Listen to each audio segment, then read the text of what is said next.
If you could pack all of human history into 1 year, we've only been farming and eating grain since about yesterday, which is when we became shorter and fatter.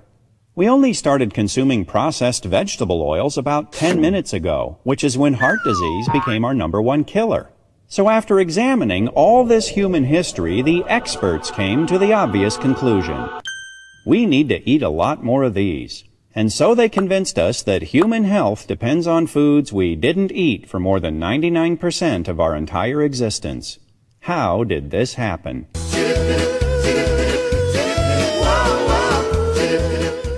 In the 1950s, a biochemist named Ancel Keys published a study that compared heart disease and fat consumption in a half-dozen countries. The more fat, the more heart disease. The trend line was unmistakable. Just one little problem. Keys left out countries where people eat a lot of fat but have very little heart disease, like Holland and Norway. He also left out countries where people don't eat much fat but do have a lot of heart disease, like Chile. In fact, Keys had reliable data from 22 countries, and the results were all over the place. But you can't make a big splash in the scientific community with a trend line that looks like this. So Keys did what any dedicated researcher would do. He threw out the data that didn't fit and published his results. His punishment for this bit of scientific chicanery was to get his picture on the cover of Time magazine.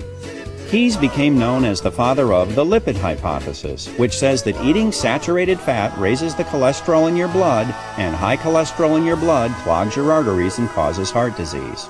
The hypothesis that when you eat high fat, that produces high cholesterol, and the cholesterol produces heart disease, is wrong in every one of those links. This whole idea that dietary fat causes cholesterol problems is sort of a myth. The whole idea that cholesterol problems lead to heart disease is a myth. The theory is completely and totally wrong.